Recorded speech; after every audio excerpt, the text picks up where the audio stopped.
Senhor Jesus, eu quero te agradecer já por essa nova apresentação. Obrigado, Senhor, pela coragem desses três irmãos que se propuseram a te dar o melhor. E Deus, eu quero apresentar o Júnior diante de ti e te peço em nome de Jesus, use-o, Senhor, nessa apresentação, porque o Senhor já tem usado os seus dois servos, agora o Senhor vai usar o terceiro, para a honra e glória do teu nome, em nome de Jesus. Amém. Amém. Deus abençoe a igreja. Amém. Não consegui enxergar, vou marcar aqui.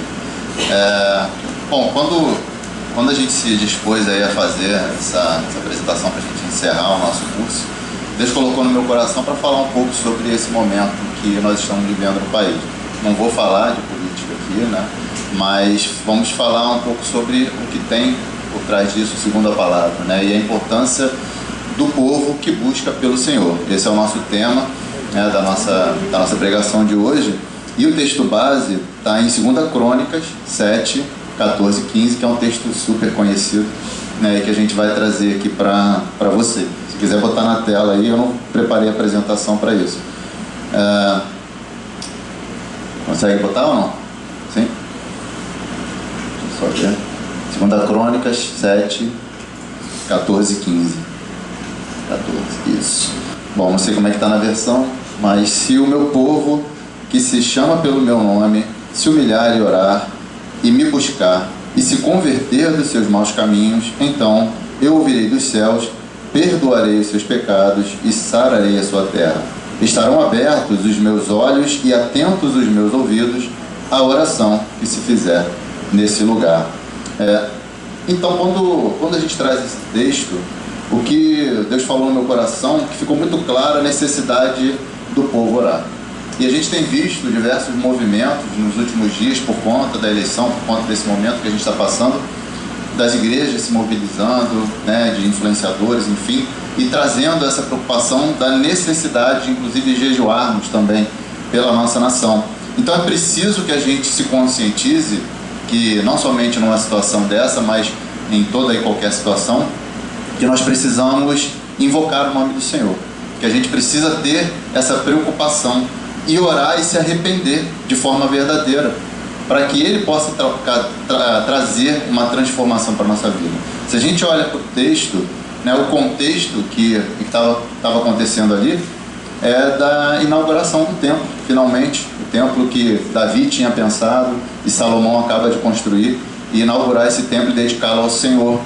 E todo mundo que acompanha, né, esse período não somente esse período, mas toda a história de Israel na Bíblia, o povo de Deus na Bíblia, era um período sempre de altos e baixos, né?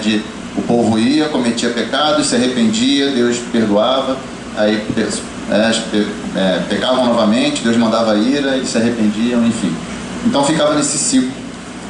E aí a gente precisa entender que o quanto mais a gente entender que Ele mora no nosso coração e que a gente peça a Ele, e em nome de Jesus, Ele vai nos perdoar.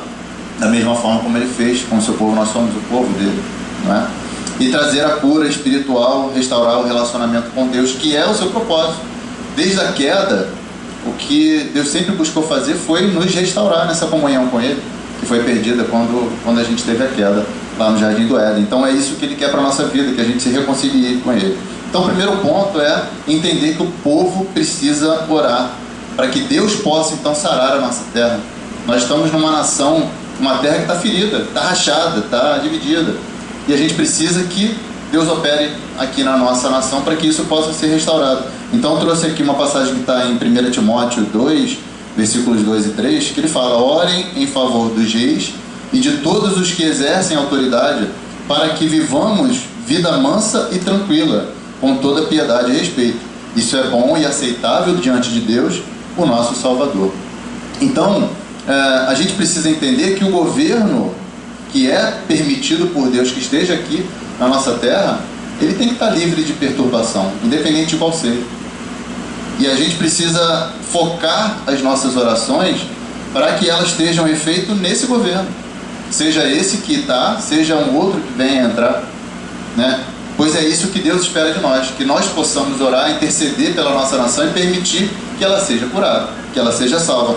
Porque isso faz com que essa atitude, essa ação de oração, de intercessão, enalteça o Evangelho de Jesus, né?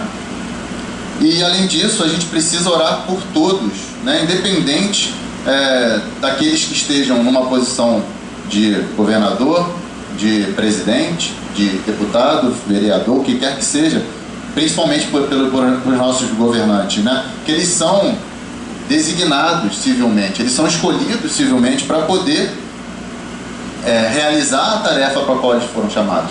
Mas que a gente precisa orar para que eles sigam os valores e os princípios bíblicos, para que siga na nossa nação aquilo que Deus quer para a nossa vida, né? Então, para que isso seja elevado à nossa nação e não somente para a nossa vida particular, né? E que eles possam, então, como eu falei, independente de quem seja escolhido, estar livres de perturbação. Então, Deus quer que nós oremos e busquemos a sua palavra para que a gente possa tomar as decisões de acordo com a sua vontade, que a gente receba dele essa orientação. E muitas das vezes a gente vê pessoas divididas entre vota em um, vota no outro, mas nós devemos refletir sobre isso. O que Deus quer para a gente? Quais são os valores que Ele tem, que estão na Bíblia, que estão na sua palavra e que Ele quer que a gente siga? E que precisa também que esses governantes sigam, né? Para que a sua vontade, então, ela possa prevalecer na nossa nação e seja escolhido aquele que o Senhor quer, né? Segundo ponto é que a gente precisa escolher, então, de acordo com a sua vontade. Já que a gente vai buscar, a gente vai orar e buscar essa orientação para que a gente possa tomar a decisão. E aí eu trouxe um texto que está lá em 1 Samuel 8, versículo 4 e 5. Então, todos os anciãos de Israel se congregaram e foram falar com Samuel em Ramá. Eles disseram: veja, você está ficando velho e os seus filhos não andam pelos seus caminhos. Por isso queremos agora que você nos constitua um rei, para que nos governe como acontece em todas as nações. Então, o povo que tinha um reinado de Deus, né, que era reinado por Deus, acabou decidindo, escolhendo, optando por um rei que era segundo a carne, né, um rei que era de acordo com a vontade deles, né, de acordo com aquilo que eles queriam para a sua nação, que eles entendiam que era o melhor para eles. Então, o povo acaba escolhendo com isso o seu próprio caminho, e depois tem que pagar por isso. Então, quando a gente escolhe errado, a gente tem que saber que a gente vai arcar com essas consequências. A gente escolhe, às vezes, segundo a própria carne, segundo o que a gente vê em outras nações, ao invés da gente, então, seguir os caminhos de Deus e a sua vontade, para que a gente entenda que Ele é que nos deu o livramento, que nos trouxe até aqui, que vai nos levar adiante, e não meramente uma pessoa, né? Então, eu trouxe um outro texto também que fala em 1 Samuel, porque eu vou continuar falando aqui de como foi essa escolha, que foi uma escolha que trouxe consequências ruins para o povo de Israel, né? Então, havia um homem de Benjamim, cujo nome era Quis. Ele tinha um filho chamado Saul, moço e tão belo, que entre os filhos de Israel não havia outro mais belo, mais alto, né? Ele era imponente, dos ombros para cima ele se sobressaía a todo o povo. Então, com isso, o povo acabava escolhendo o quê? Aquilo que agradava mais aos olhos, aquela conversa fácil, aquela promessa fácil, que nem sempre condiz com a verdade, né? Então, agrada muito mais uma obra da carne, os olhos, por conta de uma aparência física, por conta, né, de uma presença que ele tenha, ou talvez até pelas coisas que ele faz, mas que no final das contas vai acabar trazendo destruição para aquela nação, né? E é isso que a gente precisa ou quer evitar, né? E aí mais um trecho de Samuel para concluir. Samuel pegou um vaso, 1 Samuel 10:1. Samuel pegou um vaso de azeite e derramou sobre a cabeça de Saul. Então ele o beijou e disse: o Senhor está ungindo você como príncipe sobre a sua herança, o povo de Israel. Então, mesmo que não seja da vontade de Deus, se for uma busca do povo, algo que o povo está querendo muito, ele pode entregar o povo aos seus desejos. E aí depois o povo vai pagar por isso. E providenciar que então esses desejos eles se concretizem por meio de uma ação humana, né, e que não produzirá bons frutos, como a gente viu que acabou acontecendo com Israel, né? E aí, para fechar, a gente precisa entender que, como está no Salmo 33:12, né, feliz é a nação cujo Deus é o Senhor. Então, independente de quem esteja naquela posição, a gente precisa entender que Ele é que está reinando, Ele é que está no controle de tudo. E se está alguém lá, foi de acordo com a sua permissão, né? E o povo que Ele escolheu para a sua herança. Então, a vontade de Deus permanece ou prevalece por meio da sua palavra, que trouxe toda a criação, né, e para a qual essa criação é a sua herança, que é a igreja do Senhor, que somos nós, né? Nós fazemos parte então dessa sua herança, para que o mundo, através de nós, através dessa sua herança, conhecesse a Deus. É através daquilo que a gente traz, da nossa palavra, daquilo que a gente vive no dia a dia, né?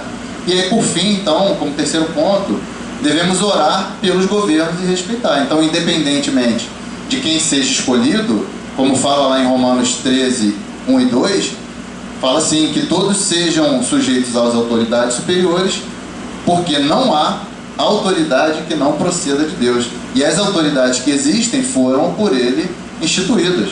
Assim, aquele que se opõe à autoridade resiste à ordenação de Deus, e os que resistem trarão sobre si mesmo condenação. Então, se caso a gente venha a se opor, e aí é importante a gente deixar claro que não é uma oposição caso esse governante ele esteja agindo contra os valores bíblicos, contra o que a Bíblia fala, né? Aí sim, né, tem um motivo, tem uma razão que a gente deva agir, que a gente deva confrontar. Mas se ele não estiver fazendo esse tipo de ato, não estiver agindo contra a palavra de Deus, a gente tem que respeitar, a gente tem que obedecer às leis humanas, às regras humanas também. Então a gente tem que entender que a gente precisa aceitar, independentemente de quem seja escolhido. Então o governo é uma instituição de Deus que foi instituída para administrar as questões humanas, para poder governar, organizar as nossas relações, o nosso dia a dia, né? Como que a gente interage com as pessoas na rua, as regras de trânsito e tudo mais, as nossas leis, os tributos, né? As leis da terra elas devem ser obedecidas, portanto, desde que não ofenda, como a gente falou, a nossa própria consciência e, claro, a lei de Deus. Então, algumas vezes ele pode até conceder bênçãos de acordo com aquilo que acontecer, independente da escolha, mas em outras ele vai acabar trazendo o juízo por meio desses governantes. Então, o governante pode ser bênção, como também pode ser maldição para aquela nação.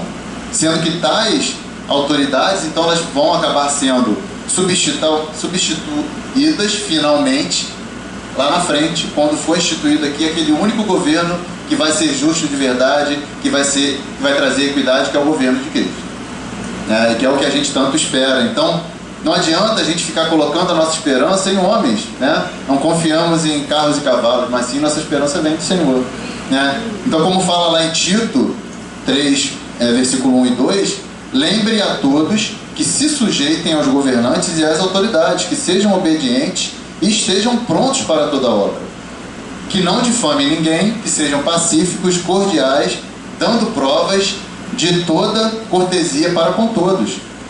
Então, a gente precisa entender que, como cristão, é um privilégio a gente fazer o bem, é privilégio a gente agir e demonstrar através das nossas ações aquilo que nos foi apresentado através do Evangelho de Jesus, seguindo o exemplo dele, fazer o bem para com todos e não somente com aqueles que a gente gosta ou com aquela autoridade que a gente gostaria de ter escolhido ou gostaria que estivesse governando. E aí, mais ainda, não praticar atos ruins, praticar violência, maus pensamentos, palavras, ações que possam denegrir a nossa própria imagem como cristão, né? Sendo que o propósito da cruz foi criar em nós uma dedicação aqui, pessoal, a boas obras. Então a gente precisa o quê? Praticar e dar bom testemunho das nossas atitudes, refletindo aquilo que Cristo plantou em nós, né? Então, concluindo, trazendo aqui para reforçar que somente um governo vai atender a todas as nossas necessidades, né? Aquela passagem que também é muito conhecida, que está em Isaías 9, versículo 6. Porque um menino nos nasceu, um filho se nos deu, o governo está sobre os seus ombros e o seu nome será Maravilhoso, Conselheiro, Deus Forte, Pai da Eternidade, Príncipe da Paz. Então aquele que em breve irá governar não somente a nossa nação, mas todo o mundo, né? Ele vai voltar para poder estabelecer esse governo. Mas o domínio já está com ele, o inimigo já está derrotado, né? E aquele cuja sabedoria é incompreensível, a nossa sabedoria, a nossa inteligência, o nosso conhecimento, ele é todo poderoso, quem cuida de nós, né? E que o fará não somente hoje, não somente no seu reino milenário aqui na terra, mas eternamente, né? Quando ele voltar, ele não somente irá trazer e implantar esse governo justo, único, com equidade, mas ele vai sarar toda a terra, né? Então, independente de quem for governar esse país, né, a gente precisa entender que o trono é do Senhor. É do Senhor. Quem está no controle de tudo. É Ele que está no controle. Então, o povo precisa orar para que Deus possa sarar a terra. Precisamos escolher de acordo com a sua vontade, pedir orientação e devemos orar pelos governos e respeitar, porque é isso que Ele espera de nós. Que Deus nos abençoe.